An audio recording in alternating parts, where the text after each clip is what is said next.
Good morning, everyone. Good afternoon. Welcome in from across the continent. I've got to say, Mrs. Fisher's class, you guys went absolutely crazy during that countdown. So well done for losing your minds for conservation and beyond. My name is Jesse. I'm here with Exploring by the Seat of Your Pants. And if you're new to us, like so many of you are today, we are all about bringing conservation, adventure, and science into classrooms around the world. And you're catching us on a very exciting day because all year long, we partner with amazing conservation organizations at the IUCN. We feature a lot of Reverse the Red programs about bringing species back from the brink. But you are smack dab in the middle with us in our amazing National Wildlife Week series with the amazing folks at the Canadian Wildlife Federation. So last year, we did 5 incredible programs this week to feature all sorts of incredible stories of conservation coast to coast to coast across Canada. Got a frog in my throat. That's not a creature we're conserving. The throat frogs are a separate thing entirely. Now, this week we have featured already the amazing pronghorn in Grasslands National Park and beyond with John Wilmshurst yesterday. Nicholas Lapointe talked about salmon in our first broadcast, and you are catching us right in the middle for an epic program on hummingbirds, one of our first ever on these charismatic and amazing little birds. Now, before I turn you over to Sarah to blow your mind with all the cool stuff hummingbirds get up to, I do want to note we do have a Kahoot today. So I'm going to bring up this game pin now. If you want to pull up a separate tab and pull this up in about 25 minutes or so, we're going to play a little 4-question quiz to test your understanding and have a little bit of fun. But without further ado, we're joined by Sarah Coulber at the Canadian Wildlife Federation to tell us a little bit about these incredible birds. So Sarah, thank you so much for joining us today and welcome to the broadcast. Oh, thanks for having me. It's wonderful to be here with all of you to talk about these really cool creatures. So I'm going to now share my screen. Can you see that okay, You are Jesse? perfect. It couldn't be better if it tried. Perfect. Okay, so hummingbirds. Let's just talk about hummingbirds. So a little bit first about the Canadian Wildlife Federation. I'm going to share with you some great identification tips to help you spot and notice birds in your area, in your garden, in your schoolyard, on the trail, etc. Learn a little bit about our hummingbird species, talk about how they live, and simple ways you can help them, as we can all make a big difference. So the Canadian Wildlife Federation, we are a national organization, which means we are coast to coast of the country. We're a charitable organization, which means we're here just to do good. And we've been around since the 1960s, so that's a long time. And our mission is to conserve and inspire the conservation of Canada's wildlife and habitats for the use and enjoyment of all. And we do this with education programs kind of like today. We have all kinds of research we conduct and conservation projects with like turtles and eels and whales, working with fishermen and pollinators and working with rights of way managers, and of course, working with those that make decisions to influence things across the country. So I just want to talk a little bit about bird identification tips, because it's all very well to learn about the birds, but isn't it cool when you get to see one in your space and you know a little bit about it, or you can have clues like a detective to figure out what it is. So I used to be a really big birder. I would walk around with binoculars a lot, but I let go of that. But I just like to enjoy them, but I still like to know what birds are around me because it's fun. So look generally at the size and shape of the bird. Overall, is it really big like a hawk? Is it tiny like a chickadee? And same with the body parts, like the bill and the tail. Are they long? Are they small? Are they narrow? What's the shape? Is it rounded? Is it elongated? How about the colors and the marking? You might see maybe it's got like what looks like a stripe of color going through the eye area, above or below. Maybe it's got like a cap on its head. What color is the sort of the chest area and the back and the tails? Maybe its wing has a couple of lines we call wing bars, a couple of stripes. Behavior, gosh, is it maybe you're seeing it flying, and maybe it's flying in what we call undulated patterns, like a woodpecker. Maybe it's like a wren where the tail, it keeps flicking the tail. Even if you can't see the bird up close, just seeing some of these identification features will help you figure out, again, like a detective, who is that? What am I looking at? Sound, of course, can help to hear the calls that it's making, and the habitat, and where is it within the habitat. So perhaps you're in a marshy wetland area, perhaps you're in a forest. Is the bird perched on a cattail, in which case it could be a red-winged blackbird? Is it high up in the tree or low down on the ground? You get to know different patterns with the birds, and they're clues that you can then help to figure out, what did I see? And then you can discover other things after that. Now, specifically for hummingbirds, we'll often look at the males because they've got very bright color, and like a lot of male species do. And we're looking at the throat in particular, because the males have something called a gorget on their throat. And They are feathers that are iridescent, which means they don't always look that color. It depends if the light is shining on them. And if you're in front and you get to see the reflection, then you will get to see these beautiful colors. And if not, they might just simply appear dark. So that's a really good clue to figure out, what hummingbird am I seeing? What is the color of the throat? And is it solid, like you see in the picture here with these birds, or is it streaked? One of our hummingbird species has a streaked coloring on their neck. Is it the whole throat or just a part of it? One of our hummingbirds has like a bar, a band at the bottom, but the top part is just dark. And one of our hummingbirds also has the head colored, not just the throat. So there are little clues you can look for. Now, the females are very hard to tell apart. I'll tell you that now. They're typically like greenish on the back and grayish on the sides and whitish on the belly. They can be challenging to see, but there's one species that does sometimes you can see like a colored spot in the middle of the throat. But other than that, they're pretty hard to tell apart. And then you got to go by basically where am I in the country and other clues like that. Another thing to keep in mind is the young males. They go through different changes, and so you can't always tell what they are because they look very similar to females when they're young. But again, if you can get a few ideas of, get a sense of what they look like, then they're good clues to go off of. So other spotting tips are like, learn their habits and pay attention. Like, where are they? Are they near a certain plant in my garden? Oh, okay, I'm going to watch that plant again tomorrow. And maybe, if I can, I'll watch it at the same time of day. Because some birds have patterns that they like to sort of get into habits of. And another great clue, which I will tell you has helped me so many times know that there's a hummingbird around me, is the sound they make when they fly past me or when they hover nearby. Because some birds with the big wings make a big flapping sound. And some birds, like the chickadees and the sparrows, make like a kind of a sound with their wings. But if you hear like a whoom, like a whirring sound, then that is a really good clue it's a hummingbird, because their wings are tiny and they beat so fast, it makes this whoom kind of a sound. And I'll be looking down at a plant or sitting in the garden, all of a sudden I'll hear that sound and I'll go, oh, there's a hummingbird nearby. And I very slowly, carefully look around me, and then usually I'm able to spot it. If it's feeding at a plant and still enough for me to actually spot it, that is. So a question for you guys: how many hummingbird species are there in Canada? Ooh. We can ask our audience. So guys, if you guys want to chime in the chat or live, what do we think? 2, 5, or 23 species? We got some teachers running up. We've got a few 5s coming in. We've got 123. We've got, okay. We got, so 5s and 23. No one says 2. So we think there's a few more species than that. Sarah, what's the deal? Well, good thinking, guys, because there are 5 in Canada, and we're going to look at them all right now. So a lot of them are out west, and this one is the rufous hummingbird, and it gets its name because of the coloring. It's got a rufous color, which is sort of like an orangey, reddy brown color. And they're found throughout much of BC, part of Alberta near the Rockies, and even into the Yukon up north. And you can see, again, telling them apart, the gorget, the throat, when the sun hits it and you get to see the color, it's sort of an orangey red color. But even when you're not looking there and you're looking at the back and the belly and the sides, they've got an orangey brown color. So that's a really great way to tell. And I want to thank Cornell and eBird for allowing me to use their map, so you can see yourself also where they are in Canada and also where they migrate to. You can see way down how far they have to travel on that map.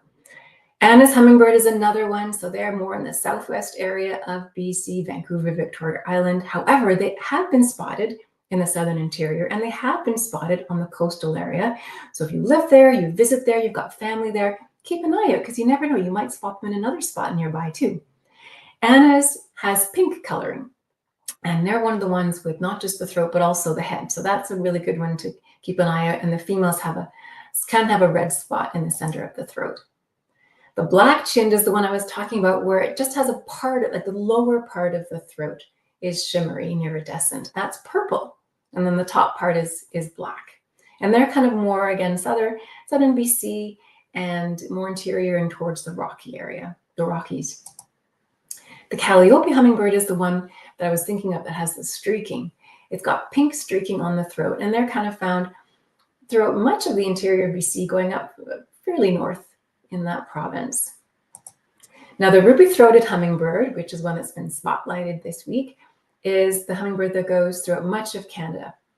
And ruby you think is like a red-pink color, and that's the color of their throat. Sometimes the name of the bird actually can give you clues as to what you're looking for when you're trying to spot it. And here's a picture of a hummingbird that was taken in an area where the annas are known to be, and it's got, again, detective, use the clues. It's got pinky color, it's on the throat, and it's on the head. So there's a very good chance it could be the anna's hummingbird. But always do some checking if you really want to be sure. So now we know a little bit about them. Why should we care about helping them? Well, they're our neighbors. They have every right to be here, and they're very important to our well-being. They're one of Canada's pollinators, but they're facing challenges. So there's a lot of development going on with habitat loss. So as we build shopping malls and stores and parking lots and even housing areas, we are losing that habitat. And oftentimes when we create spaces that are green, like in gardens, they're often just barren lawns with nothing more than a token tree and a token plant. And there's not much there for all our wildlife, including hummingbirds, to live in and within. So also keep in mind, pesticides are, some crops can be sprayed, our plants can be sprayed. That can often be very, very harmful to them and their food supply. And invasive plants. Invasive plants are plants that are not from that area. And not all plants that are not native are harmful, but some of them are invasive in that they can spread so quickly, they can go into natural areas, they can push out our native plants, which can be a real problem for a lot of our wildlife that really need that plant, etc. They have co-evolved together, these plants and animals, over thousands of years. So they have this very special relationship that we need to respect as we do our own human activities. So here's where we come in. We can make a big difference, positively affecting the world near and far, supporting the nature we love and need, all with very simple choices. So together, our gardens are connecting, creating these corridors with larger natural areas and each other, giving wildlife a place to live and travel along, including our hummingbirds. So this helps us too, because by helping them, we're getting their services. So pollinating plants is a huge one for our farms, for our gardens, for our natural spaces. Pest control is really important. And I've got quotations around the word pest because every creature has a role to play. It's just when things get out of balance and we have an excess of something that humans can decide it's a pest. So we can keep this in check by having our different pest control allies. And you can see here a bird getting a much needed caterpillar as food for their young. So that's, again, helping keep things in balance. They break down organic matter, release nutrients to the plants, and then our gardens become even more enhanced too by not using pesticides for wildlife-friendly gardening. They're safer for us and our pets, etc. They're more interesting to explore by having more habitat, more flowers, more plants, more visitors, etc. Nooks and crannies to go exploring in and discover. And the wild neighbors can be wonderful to listen to and watch. As you see there's a robin with its young, and they're quite lovely to see if you ever get the chance, all these different birds and their creatures. So then how do we do this then? How do we garden with wildlife in mind, including hummingbirds? Well, they're just like us. They need food, water, and shelter. And they, of course, once you have those habitat elements, it also has to be a safe place for them where they're not going to be poisoned. So no pesticides is a really big one.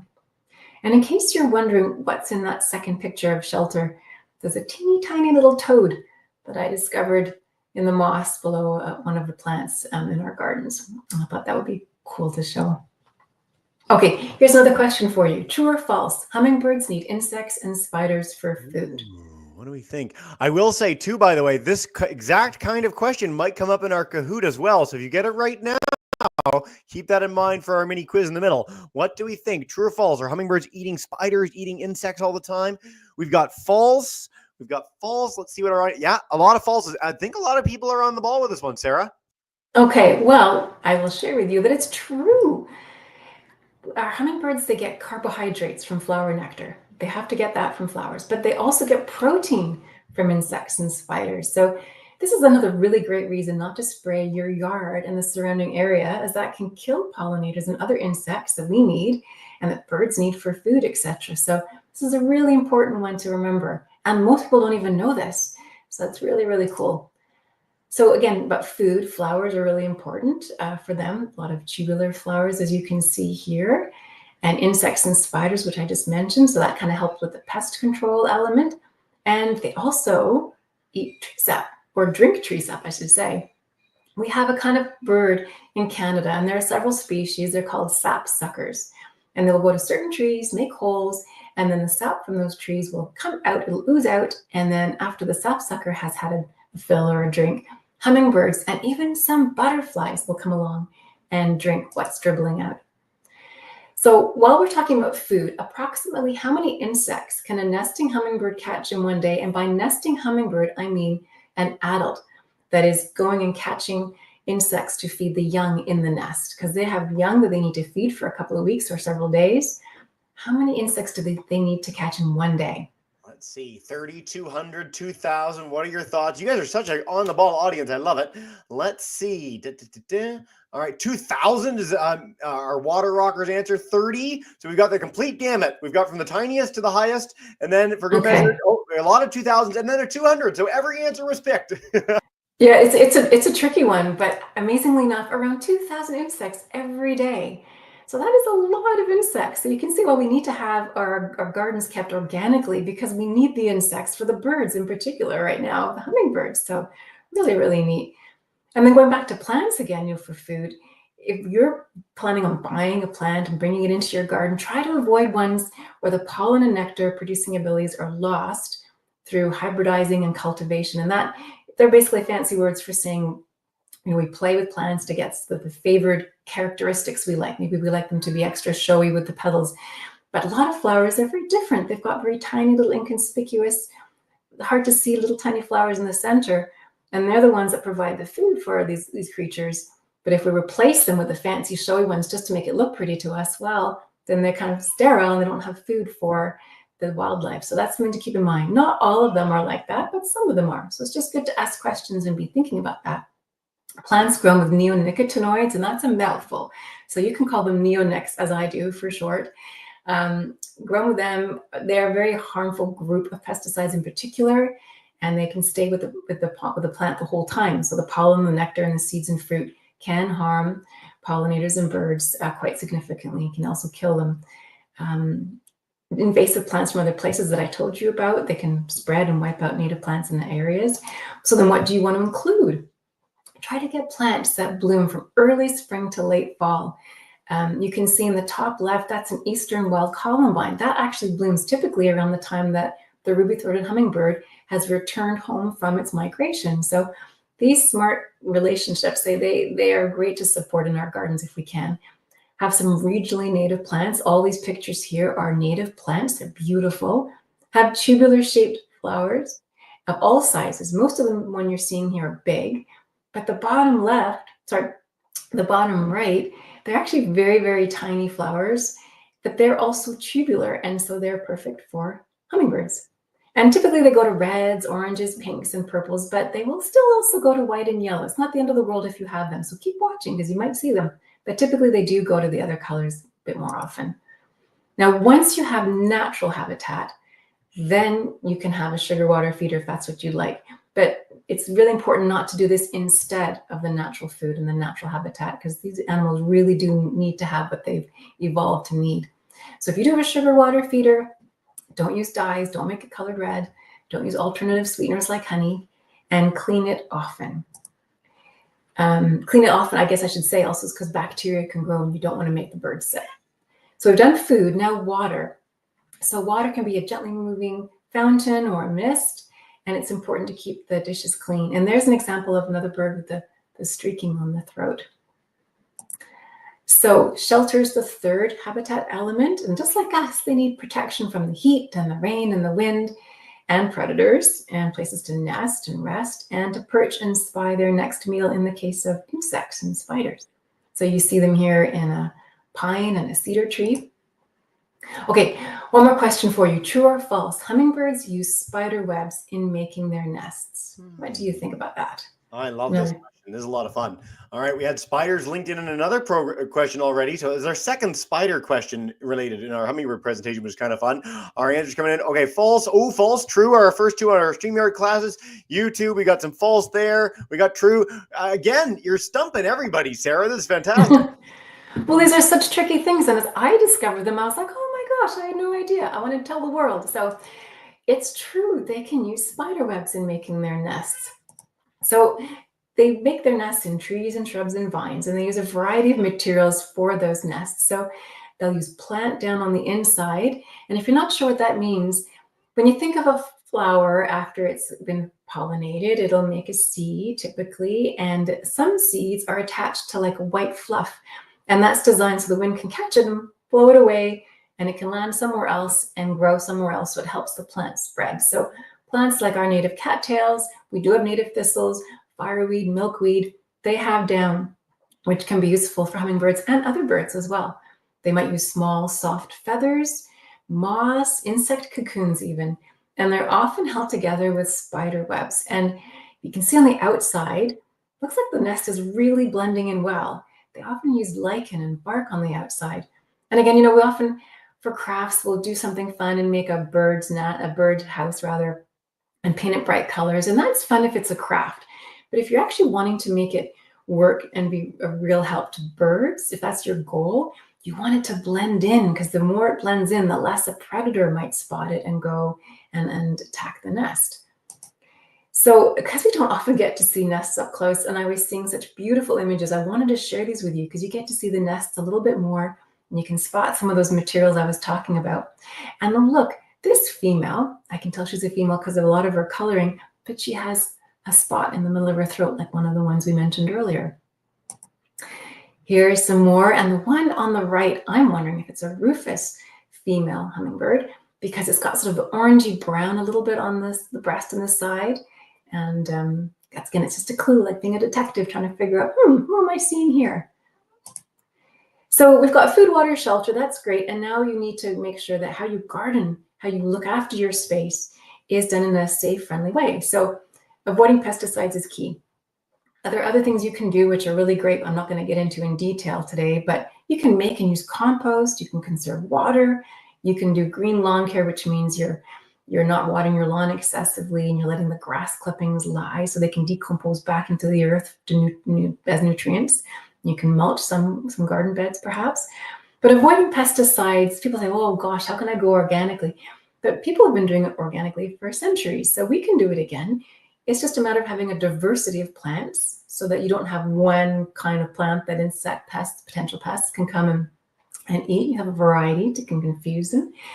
Support plants with compost, because it's kind of like a multivitamin for plants, and it's natural. It's so nutritious. Really, it's what they're meant to have.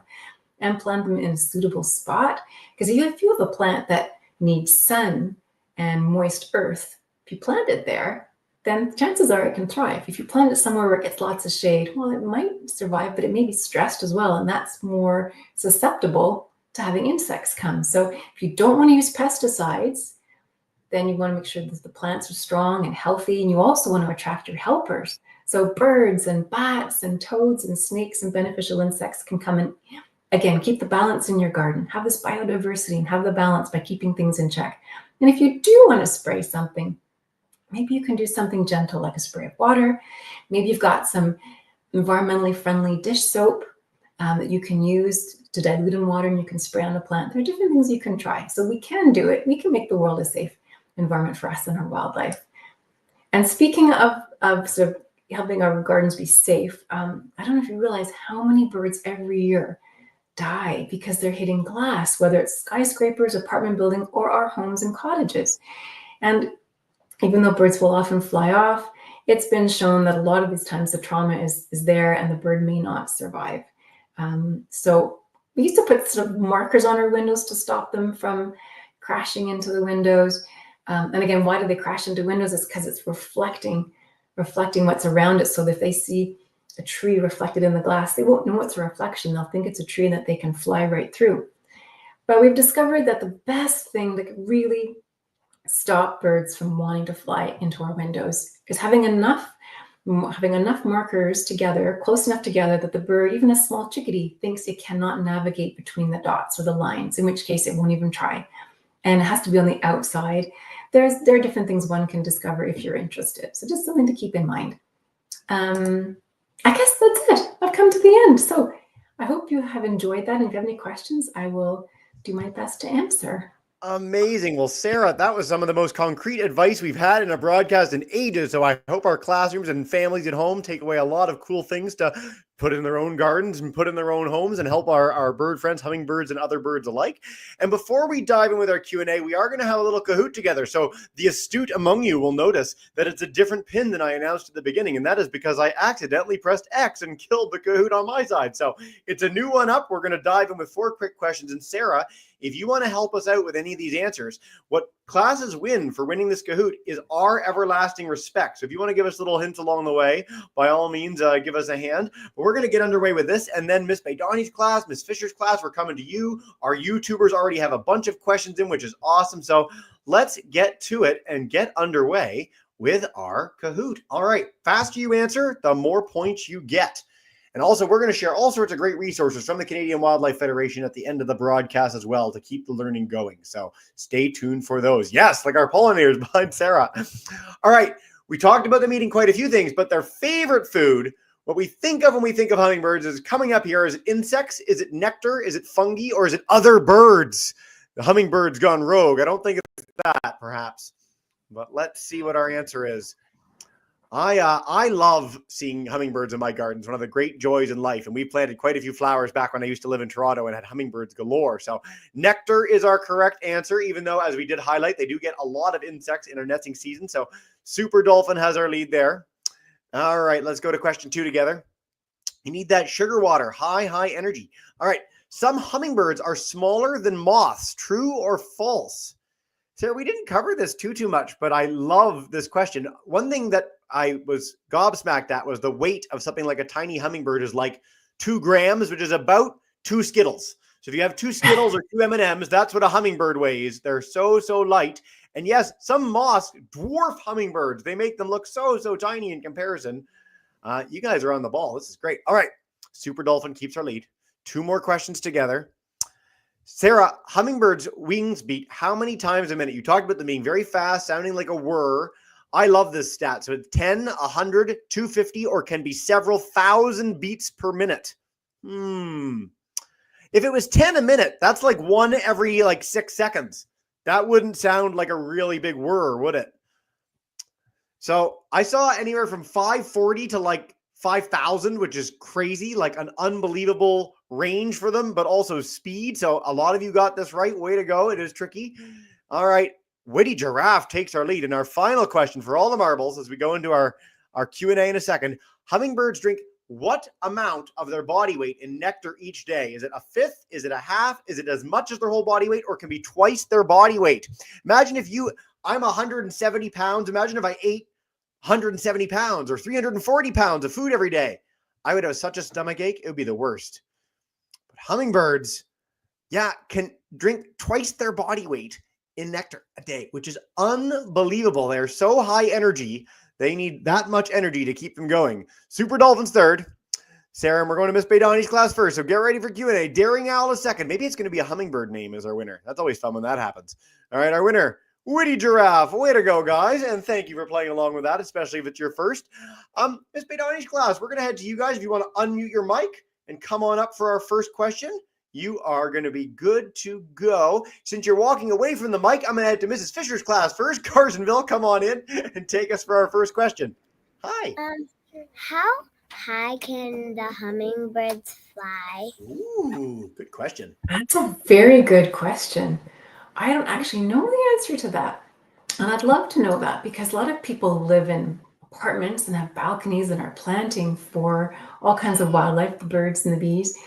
Then it's nice for them to know, if I can plant on the 10th floor, the 13th floor, will they come? They can fly fairly high. I just don't know exactly how high, but that's such a good question. I'm going to go look it up myself and figure that out. You stumped the scientists to start. I love when students do this. In Mrs. Fisher's class, way to go, guys. And so interesting that your mind went to take that to people planting it on an apartment building side. That's such a nice thing. And again, it speaks to the fact that pretty much wherever we are joining from today, you can help foster an environment that hummingbirds will come and visit. And I think that's so special. It's not true for lions and tigers and bears, oh my, but hummingbirds we can all bring close to us. So there you go. Great question, guys. All right. So many from our YouTube chat. So we're going to head to that first. And then Miss Maydani, we're coming to you in a second. Miss Minette's class, they're joining in Guelph. When are hummingbirds in Southern Ontario? Is there a time of year that we should look for them particularly, or no? Yeah, so obviously in the spring, it depends on the weather we're getting, and because they are sort of like, adapting with the weather. But I start seeing them sort of around May. I can't remember if it's sort of like mid-May, end of May, but I will definitely see them around May time. Fantastic. I remember, yeah, late spring, summer when I was doing it. Sarah knows is an Mm. expert, of course, but go out and look all the time. Maybe not mid. Keep watching, because again, I'm not in southern Ontario. I'm sort of like southeastern Ontario. So again, depending on where we live, the ecosystems are that much different. It's just great to keep observing and discovering for yourself. And yeah. I was going to say iNaturalist is a great tool for this, because if you type in a hummingbird Yes. species into iNaturalist, you can see when all the observations were made. So you can literally type in like ruby-throated hummingbird and Guelph, and it will tell you like what months those observations were made. It's really, really fun tool. It's great. And I'm glad you mentioned that, because you guys can all help with iNaturalist. iNaturalist is a place for what we call citizen scientists. So you can help scientists with your observations. If you're out taking pictures with something, whether it's a plant or an animal, you can post it on iNaturalist, and there are scientists that are checking to see, are the populations of this plant or animal getting bigger, smaller? Is it in an area we've never seen before? So you can help too. You can learn lots of stuff online, have your pictures identified, but you can also get lots of information too. So thank you for bringing that up. It's my favorite tool ever. We use it every year. It's so much fun. I can't encourage our classes enough. We're going to head out west to Alberta. Miss Baydani's class, come on in and take us away with a question. Hey. Hi. What months does hummingbird come in? To Alberta. Okay. Do we know that, Sarah? No, it's so hard to know exactly across the country. This is where it's great to talk to your local field naturalist club, your local natural history museum. There are lots of nature groups online that are sharing this information. And as Jessie said, iNaturalist is terrific. So typically spring. It depends on which part of the country, whether it's early, mid, or late spring, typically. And then they start leaving by the end of the summer, and some will stick around, into the fall. Again, it just depends on the year and what the weather we're having that year is like. It depends on the species, and it depends on where you are in the country. So those are typically your range, but then for specifics, you're going to have to pay attention for that year and ask your local experts for that. I looked up where your class is, and the quickest thing the internet can give me is mid-May through mid-September is your hummingbird season there. So about a month and a bit or so, and you can start looking for them in your backyard. That's very cool. All right. Let's see from YouTube, and then we're going to head back to Mrs. Fisher's class in a second. A whole bunch more rounds with everybody. Let's see. How big do hummingbirds get? Is there a biggest hummingbird in the world? In the world, I don't know. I mean, in Canada, they're only a few inches. They're not that big, and even when their wings are spread, they're never terribly big. But as far as the biggest in the world, I really don't know how big they get in the world. That's good. That's a good start for our audience. And so, a question that's either really easy or really hard. No pressure. Do you have a favorite hummingbird? What's the best hummingbird, Sarah? Oh, I don't have favorites. I think they're all beautiful. They're all smart. They're all lovely. And I'm so glad that they're all our neighbors in this country. So thank you for the question. That's a cool question, but I don't know them all. I will say most biologists that we ever feature do not have a favorite animal. It's very hard. It'd be like asking an artist what their favorite color was. It's kind of tricky. But good question, guys. Yeah. All right, back to Carsonville, Mrs. Fisher's class. Come on in and take us away with another question. Is there any hummingbirds you haven't discovered yet? Ooh. What a great question. These are all such super questions. And the answer, I guess, is we don't know if we haven't discovered it yet. People have been in so many places around the world. You'd think we would have discovered most species by now, but funnily enough, we're still discovering more species of all different kinds of creatures, plants and animals alike. So because they're kind of tiny and they blend in, maybe there is one. I don't know. It's a good question. Maybe you can grow up to be the kind of person to figure that kind of stuff out. I love this question, and I will say that we do this in a lot of our programs. Every single time scientists go to like the Central American or South American rainforest, we find new species. So the likelihood is probably yes. We don't know for sure, but certainly insects. Every time we go looking, we find new insects. Every time we really go looking, we usually find new amphibians and mammals and birds as well. So a lot of species to be found. We know we've charted about 2 million species on Earth, and we think there could be up to 30 million species on Earth. So I love it when we get this query. That's awesome, guys. All right, back to Alberta. Miss Baydani's class, come on in. Take us away. Hey. How much do baby hummingbirds weigh? Ooh. Oh my gosh, it's such a good question, but not much at all because they're so tiny. They're such tiny little creatures. And of course, they get bigger in the nest before they actually fledge the nest and leave and follow the parent around for a bit. But oh my gosh, I don't actually have an actual number of measurement for that, but they're so tiny, so incredibly light. I mean, Yeah, 2 Skittles, as we said, for an adult hummingbird. So yeah. just imagine a baby. They're so cute. I encourage you to look up baby hummingbirds when you're done this broadcast. Mm-hmm. We had a really cool question about where hummingbirds are located, again, on a global scale. So we have them here in Canada. We have them here in the United States, where some of our friends are. Are they worldwide? Are there hummingbirds in Asia, Australia, Africa, or are there different birds that are kind of like them? That's a good question. I mean, I haven't studied worldwide populations of hummingbirds, so I don't know, but I do know there are other hummingbirds in the world, in other places for sure. But at least I believe there are. That's a good question. Never make an assumption in life. I've learned never make an assumption. I thought I had read that somewhere, but I can't say for sure, so I gotta be very careful. But I do know they travel from Canada through the States down to Central America and even the north of South America. So our American area, the continents, are covered. As far as other parts of the world, I thought there were. So we have some things that Do are you kind of not? like them. So no, so hummingbirds are entirely North and South America, and Okay, then the thank birds that are you. kind of like them in Asia and Africa are called sunbirds. So they fill a lot of the same Yes, that's roles. it.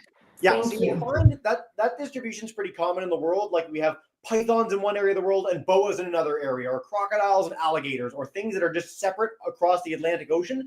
And so, like cacti are like a North American thing, and in Asia and Africa, it's like euphorbs, which are like look like cacti. You'd think they were a cactus, but they're a little bit different. Same with sunbirds and hummingbirds. That's a very, very cool question. Thanks, guys. That's a very good answer too. That's awesome. Yep. Let's see, so many questions. Oh, how fast can hummingbirds go? Do we have are we like radar gunning them when they're flying out there? Yeah, and when I was researching, I found incredible speeds. I didn't note them down though. They're really, really fast. Because again, when I'm standing still and they're going past, like it's just extremely fast. I don't know how fast that is in a measurement, but it's extremely fast. So UC Davis, who's been one of my guides for a few of the questions earlier on, mentioned 33 miles per hour, so about 50 something kilometers an hour. So very like unbelievably fast for little birds about their size, which is really, really cool. Quick one from YouTube, and then we're going to do one more round with our live classes. You've talked about this, but we'll reiterate it again. Do hummingbirds migrate? They do. They do. So to different degrees, to different lengths. A lot of our hummingbirds do travel quite far to the south, but I think there's one species in BC that doesn't travel very far when it migrates, and I forget which one that is, but for the most part, a lot of them do travel quite far. When we were looking at the maps, we saw color from like Canada right through America down to Central and sometimes South America, but yeah, it just depends on the species. It does indeed. And I think, again, highlight in your minds that it's a bird this big and how far it has to travel comparatively. Like when we go for a walk, the hummingbird to cover that distance is a lot longer because he's a lot tinier. So they're quite incredible migrations in the animal kingdom. That and when you think about that, they need a lot of fuel for that migration. Like when you fill up your car with gas, we use it for food. Food is our fuel. And so when we are in our gardens and our spaces where there was always habitat before, and now there really is a lot of concrete and just barren lawns, please, if you can add something in your home, in your schoolyard, work with a local community group to get more native plants in these spaces so that we have wonderful stopping spots, way stations, fueling stations for these hummingbirds when they're just living naturally, and then when they're migrating or getting ready to migrate. So really importantly, we can help them. Fantastic, Sarah. Such, again, concrete advice. It's so fun. We're going to take 3 more questions before we wrap up as time flies and you're having fun. So, Mrs. Fisher, we're coming to you first, Miss Baydani, and then we're going to take 1 more from YouTube before we say goodbye. Hey, Carson. Well, I was wondering, like, because I had hummingbirds before. Yeah. Anyway, so I was wondering, like, are hummingbirds nice? Because I used to have some in my smoke room on the light bulb. Cool. Are they nice, Sarah? What's the deal? Well, again, what is nice? I think one could say yes, because they're just going about their business. Depends how you define nice. Hummingbirds, like other birds and other animals, sometimes they can be territorial, telling the other bird, wait a minute, this is my spot. This is where I'm going to have my nest and where I'm living. And so they might be a little bit aggressive with another animal, just warning them off, saying this is my space. So hummingbirds can be a little bit like that, like a lot of other birds and animals can be, but it doesn't necessarily mean they're not nice. It's just they're just doing what they've evolved to do in terms of how they live. Yeah. So I think all animals are nice, really, to be honest. But I love the nuance there, so thank you very much for that. All right, back to Alberta one last time. Miss Baydani's class, take us away. How much pollen do hummingbirds collect? Ooh, do they collect pollen, Sarah, and how much? Okay, so that's a really great question.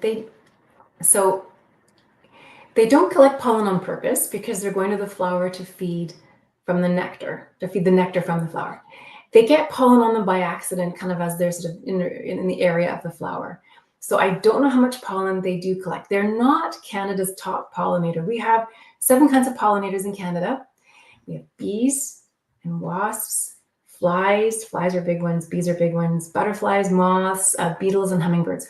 Hummingbirds are sort of on the lower end in terms of how efficient they are. So I don't think they get tons of pollen on them as much as, say, bees and flies in Canada, but they do get some. So I can't say how much exactly, but they do get a little bit on them, enough to be considered a pollinator. Yeah, what a great question, guys. You guys are an amazing audience today. All right, Miss Goddard's class, to wrap us up, they had a question about how did you get interested in hummingbirds? What's your story? What's the deal? Me? Oh my gosh. Well, I love all nature. I just really enjoy nature, and I love discovering about what's around me and how I can help them. And I'm so grateful that I have seen hummingbirds in my life, and they do come to my garden. My garden is filled with all kinds of habitat for them. So I'm very grateful that I do get to see them and hear them once in a while. So yeah, that's me. I love the nature love of you and our whole Canadian Wildlife Federation series. I really encourage our classes. If you want to meet 2 other amazing people that love the natural world and all the life in it, check them out in the next couple of days. We've got monarchs tomorrow and then whales to wrap up on Friday. Sarah, thank you so much for your passion, your expertise, all of this. It's been so fun having you. And so I'm going to do what we do to wrap up every broadcast. I'm going to bring in Mrs. Fisher's class, Miss Baydani's class. If you're at home on YouTube and you want to scream and yell and annoy the principal as we say farewell, please do. You have but come on in Alberta and Michigan. Thank you so much, guys, and have a wonderful rest of your day.